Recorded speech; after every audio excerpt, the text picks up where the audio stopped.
retorno e me abrigo em Buda, retorno e me abrigo no Dharma, retorno e me abrigo na Sangha. Bem-vindos, bem-vinda ao programa Momento Zen. Hoje, com grande alegria, Otávio Leal está aqui conosco. Boa noite, Otávio. Boa noite, Monja, boa noite. O nosso simpático, e carismático convidado. É o monge Corro, que mora na Suíça. Ele foi ordenado no Rio Grande do Sul por mim já há alguns anos e se mudou para a Suíça quase que em seguida. Tem um trabalho interessante lá, ele vai poder nos contar um pouquinho.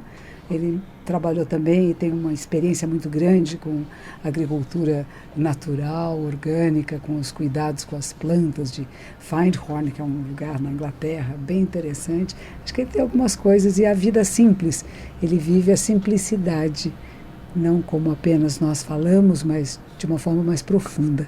Acho que é interessante também compartilhar. Muito interessante. Simplicidade. Então fique à vontade. Boa noite, muito obrigado pelo convite, muito obrigado pela deferência da Koen Roshi em me trazer aqui hoje, e eu fico ao dispor para aquilo que eu puder contribuir. Muito grato. Aí eu acho que a gente poderia então, se o monge e a monja pudessem falar sobre competição versus simplicidade, ou ganância versus simplicidade, ganância exagerada, não é? Interessante, eu vou falar um pouquinho. Eu sempre acho que nós temos uma tendência a dizer que competir é muito feio, é muito ruim, que nós só temos que colaborar. A gente tem os Jogos Olímpicos, tem jogo de futebol, que é uma coisa no Brasil muito grande, e sempre existe uma certa competição. Se uma competição é feita que provoque o outro para ser melhor, eu acho que ela é boa. Nossa, que bonito isso, é verdade. Não é? Diferente de eu quero abaixar o outro, vencer o outro, esmagar o outro, não. Eu quero provocar a outra pessoa a ser melhor. Então, nesse tipo de competição, a gente compete até conosco mesmo. Como é que eu fico melhor do que eu já era? Onde é que eu estou falhando, errando, e onde é que eu posso consertar? Então, eu tenho uma certa competição até interna comigo mesma. E isso eu não acho ruim. Porque às vezes a gente diz que está colaborando e não está, de verdade. Então, cuidado com as palavras. Agora, de simplicidade e competição e ganância, eu vou pedir para ele, porque ele é o especialista na simplicidade. Vamos lá. Muito grato. Na verdade, nessa visão de vida simples, o nosso maior objetivo é aceitar as coisas como elas são. O que não é nada diferente do que eu aprendo com os meus professores, especialmente com a Koen Roshi. E a natureza é assim, ela é complexa e a competição é um elemento, mas a motivação que está nessa competição, ela é elevada, é o bem do todo, em última análise. Como seres humanos, nós temos a possibilidade de fazer opções, e por isso a nossa responsabilidade aumenta de encarar a competição como um meio de nos autoaperfeiçoarmos. É uma ilusão acreditar que nós possamos viver sem competição, porque dentro de nós mesmos existe esse estímulo. O que eu acredito que é importante é nós olharmos o essencial e buscarmos ressignificar essa competição em benefício do todo. E isso é um exercício cotidiano, especialmente numa sociedade como a nossa, que tem tantos apelos, para o individualismo. Eu acredito que a prática espiritual, no fundo, pode nos levar a ir além disso. E a vida simples busca construir meios hábeis para que nós possamos ter uma vida espiritual no cotidiano. Nada mais do que isso. E tem talvez um koan até do Vedanta, do Ramana Maharshi, o mestre Vedanta, ele diz que, lhe perguntaram o que é iluminação, ele disse: aceitar o que se tem, aceitar o que se é e aceitar onde se está, mesmo sabendo que talvez eu possa me melhorar, eu possa ter mais, mas agora eu aceito o que eu sou, aceito onde eu estou e aceito o que eu tenho. Seria isso, monja, monge? Isso é muito bom, Primeiro eu tenho que compreender a mim mesmo, me entender e me aceitar como eu sou, porque queremos nos modificar o tempo todo. A realidade, assim como ela é, o epíteto de Buda é isso, Tathagata, aquele que vem e que vai assim como é. As coisas são como são e estamos onde estamos, mas não é fixo nem permanente. E a gente saber isso, que estamos sempre em movimento e transformação. E podemos também direcionar essa transformação. Eu digo às pessoas, você está trabalhando numa empresa que você não está gostando, que você acha que os princípios não são corretos, não são éticos, que de alguma forma está molestando a sua moral, os seus princípios, ou você reúne o grupo e vai trazer uma consciência para esse grupo, ou você sai. Mas ficar lá reclamando não serve. E por isso que é esse sentido de iluminação, de ter o sentido de estar completo onde está.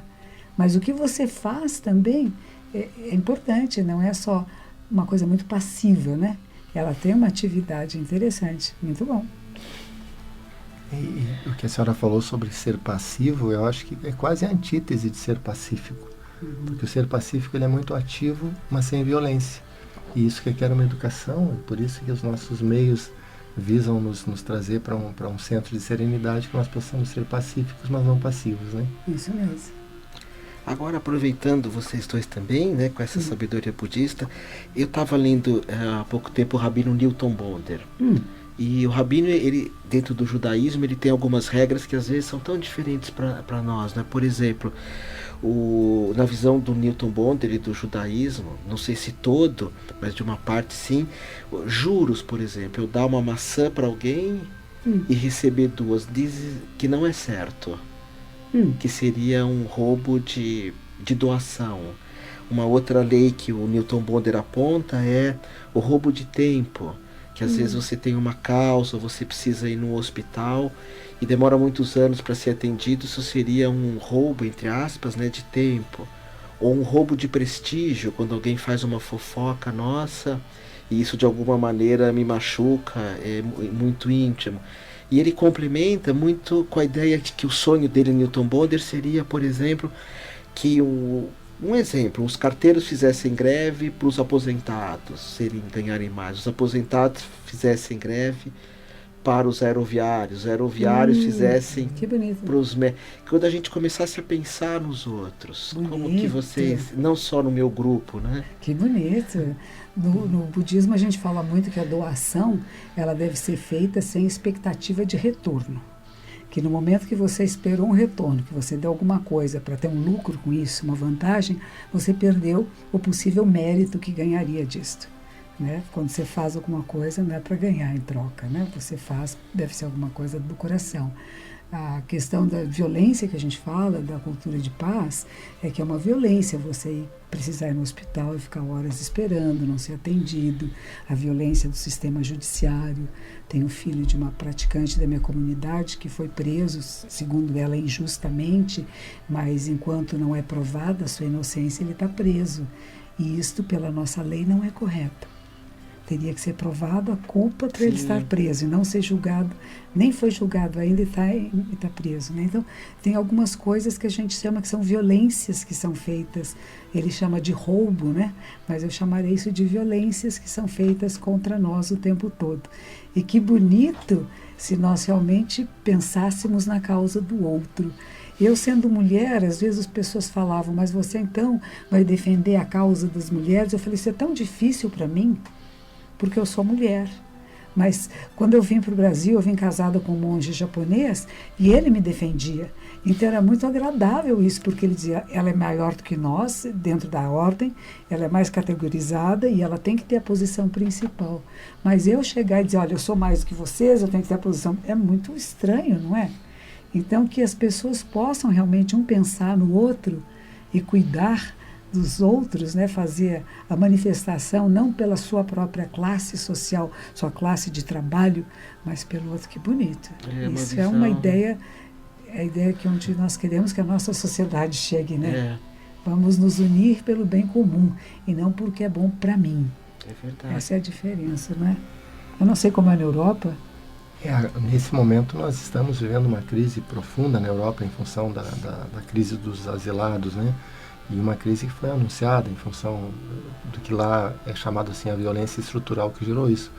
E eu acredito que pode sair uma transformação positiva na medida em que a sociedade como um todo assumir a corresponsabilidade por isso.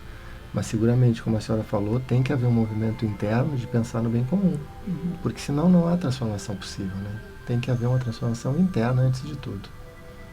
É verdade. Aproveitando até essas questões, eu queria comentar com a senhora, eu vou chamar de você, temos uma mesma idade. Claro. Há um tempo atrás eu fazia um trabalho com Edson Hiroshi, que era chamado Franciscando Mirim. com ele e com o Walter Vetilo, que era levar as crianças para um acampamento. Até pensei na senhora fazendo, ou eu sei que apesar da sua agenda, mas essa ideia é uma ideia interessante, pensando em Buda. Mas o franciscano era crianças em julho que iam todas para um acampamento para viver os valores de São Francisco.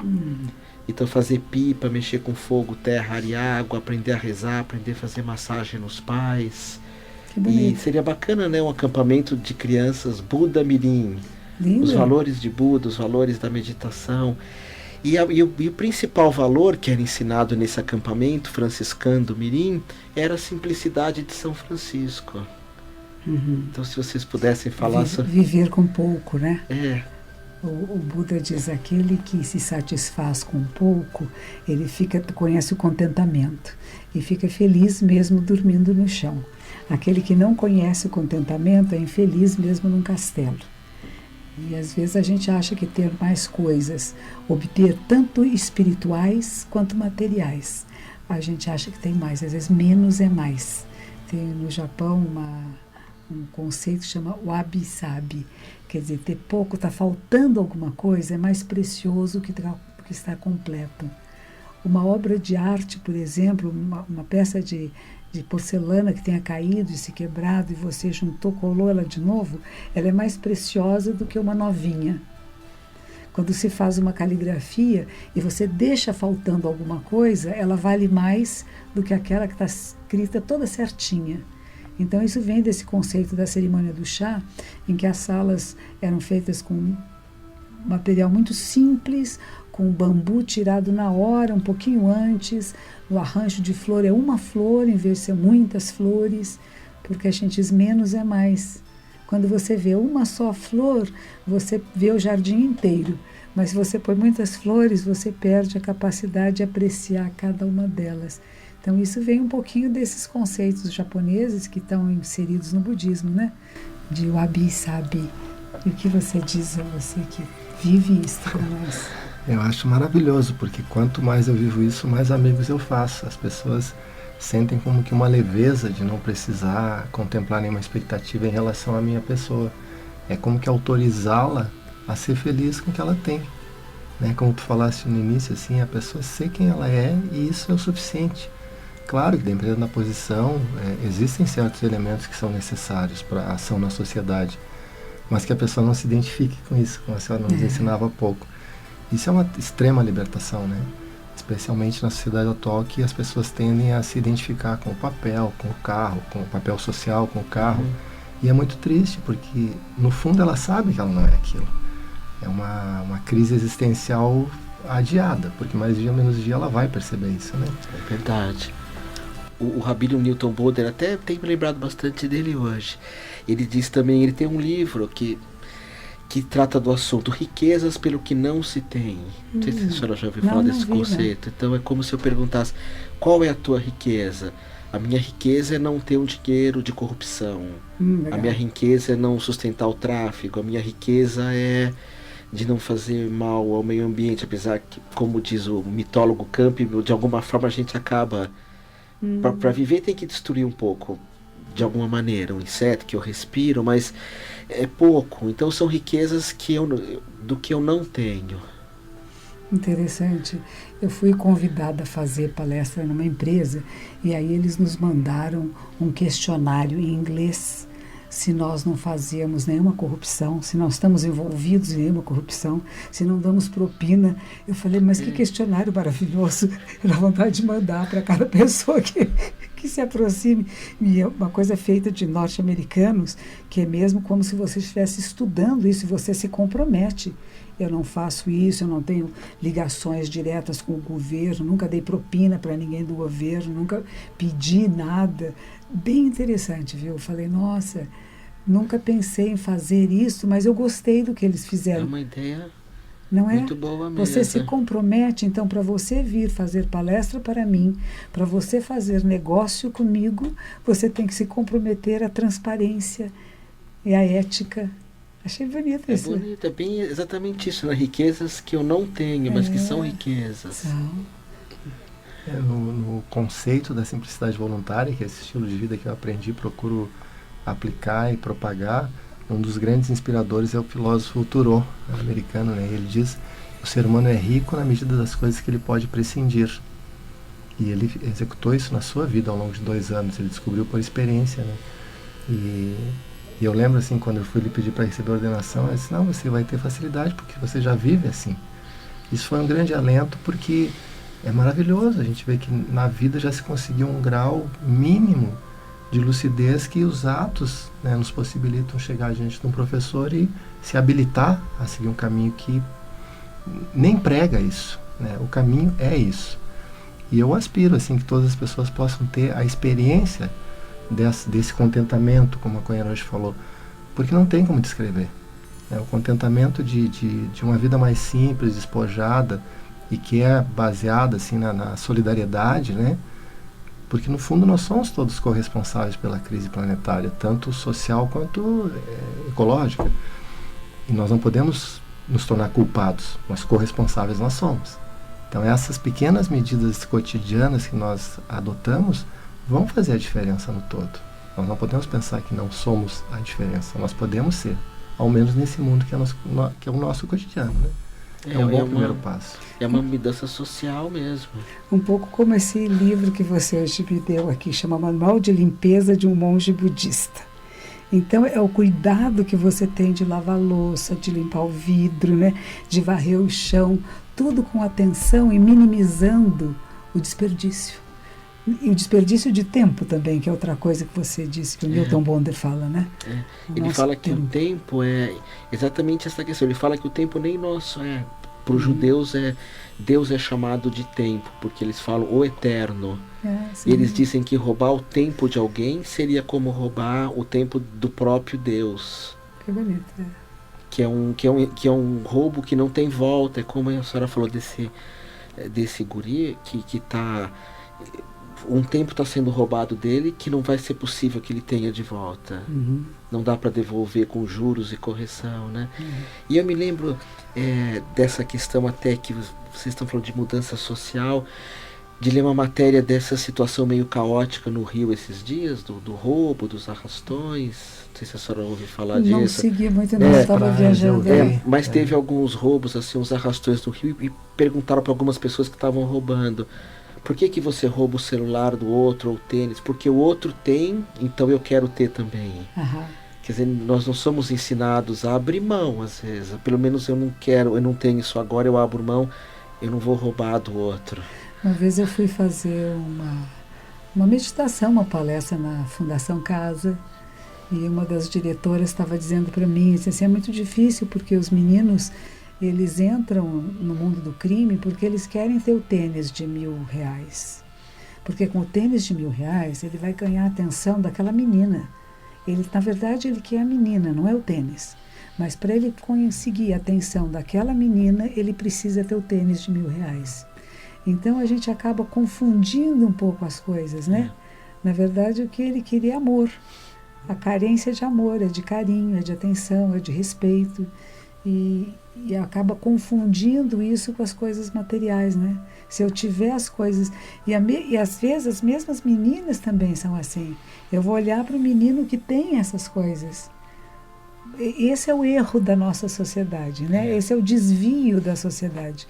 Não é que o tênis tenha que ser barato ou caro, isso tanto faz para mim. Mas se eu tiver, tá bem. Se eu não tiver, tá bem também. E a essência do ser, ela não vai ser modificada por isto. E às vezes as pessoas não chegam na essência do ser, vendo só a superficialidade, né? E ver através é mais importante. Mas também é bom ter um tênis bonito. Não faz mal. Mas não precisa roubar para isso. É o caminho do meio, né? Que a senhora tanto ensina, né? Nem muito, nem pouco, né? Nem dormir muito, nem pouco, não comer muito. Não sei se exatamente estou simplificando. A cobiça, né? Que faz isso, né? E monja, a agenda da senhora como que tá? Que a senhora acabou de voltar de Belém, foi para Passo Fundo, e daqui para frente, assim...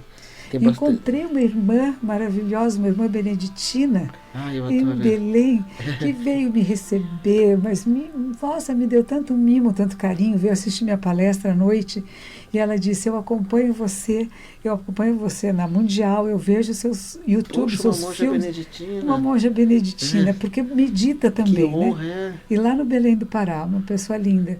E tenho encontrado em muitos lugares, em Passo Fundo, e onde eu tenho ido, tem até um jovem lá de Passo Fundo, que ele que organizou, que chama TED, Technical Entertainment Design. É um programa que você entrevista, as pessoas têm que falar no máximo 20 minutos, né?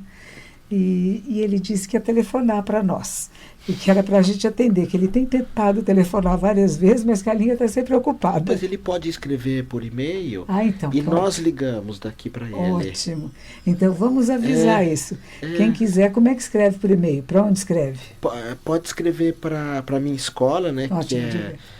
Umaniversidade.com.br. Ali na capa do site tá Fale Conosco. Isso. Aí manda um e-mail aos meus cuidados, Otávio Leal. Ótimo. E aí com o telefone nós podemos ligar. Porque eu leio muito, acho que se fala Anselm Graham. Sim, é Sam Graham. Tem vários livros deles, que é um monge beneditino, ele escreve Isso. assim com uma sapiência, É né? maravilhoso. Ele foi praticante zen. Porque ele fala do silêncio, dá a impressão que eu leio sobre um monge zen, quando ele fala do silêncio. Ele esteve uma vez aqui no Brasil e eu fui Teve? ouvi-lo. Ah, é? E ele contou que teve um momento que o mosteiro dele estava com dificuldades e que ele então chamou uns praticantes zen budistas que fossem auxiliá-los. E ele usou o zen como um momento deles saírem da crise em que a própria comunidade estava, junto com terapia. E a gente pensa que mosteiro não tem crise nem terapia. Tem sim, tem em toda parte. E a gente tem que saber que temos que nos cuidar, e nos cuidar bem. Eu fico encantado de ficar ouvindo, porque é muito bom estar sendo nutrido, né? Especialmente no nosso próprio idioma. E recentemente também nós tivemos um contato muito bom lá com a Igreja Reformada, e hoje eu falava isso para Roshi, se tudo correr bem nós vamos fazer zazen dentro da igreja a partir de outubro. Eu acho lindo quando isso acontece, quando duas comunidades convergem para o bem comum e convivem, né, nesse clima de fraternidade real. Eu acho que esse é um caminho muito auspicioso para nós que procuramos trilhar uma vida dentro do espiritual no cotidiano. Eu me alegro muito. Eu tenho o áudio do Anselm Graham, que a senhora estava ao vivo, eu tenho o áudio, foi o áudio e o vídeo. Que bom. E eu gosto muito dessa visão ecumenista, né, que seria todas as nações dando as mãos. Isso mesmo, todos os povos. Todos os povos. Porque somos uma única família, né? A família humana. Muito bem. Eu acho que nós temos 1 minuto. Então, você quer dizer uma palavra? Não, eu ia só perguntar para a senhora se tem algum retiro para a gente divulgar aqui na rádio. Nós vamos ter um retiro agora em outubro. Vai ser, começa 9, 10, 11, 12 de outubro, vai ter um retiro na minha comunidade. São bem-vindos, tem que escrever um e-mail para zendobrasil@gmail.com. E aí então você faz a sua inscrição por lá. E o que seria, amor, esse É meditação, retiro? é zazen, é para quem tem alguma experiência de práticas meditativas. Nós ficamos mais de 10 horas por dia em meditação, nos alimentamos em silêncio. É um retiro zen budista para você entrar em contato com você e manter esse silêncio para poder ouvir melhor a sua mente.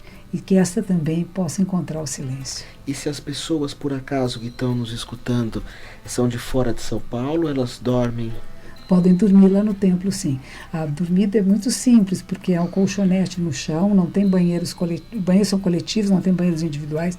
Às vezes o pessoal pensa que retiro é um lugar que vai gostoso, vai ter um quartinho só. Não tem, não. Todas as salas são comuns, a cama é uma ao lado da outra e o banheiro é coletivo. E as refeições são vegetarianas. E quem é daqui de São Paulo, não. Aí a pessoa volta para casa. Se quiser, pode dormir. Se não tiver muita gente, dá para dormir. Nós temos uma certo. lotação máxima de 30 pessoas. É pequeno o nosso espaço. Agora, no Rio Grande do Sul, de onde ele vem, a gente está construindo lá um mosteiro e tem um templo que, no momento, que abriga 96 pessoas. E vai ter um retiro no Carnaval. Esse eu convido todos, porque lá pode vir iniciante, lá não tem esse problema daqui. Mesmo que a pessoa seja iniciante, não possa sentar o tempo todo, queira ajudar de outra forma, é bem-vindo. E esse tem que ver no Via Zen, que se chama. E agradeço a vocês dois que compartilharam, o Otávio Léo que me trouxe aqui para a rádio. Muito obrigada pela sua presença. Com o Monge Corro, faça uma boa viagem para Uberlândia, que vai agora, e depois de volta para a Suíça. E você que me ouve, saiba que os méritos de nossa prática podem se estender a todos os seres, para que possamos nos tornar o caminho iluminado.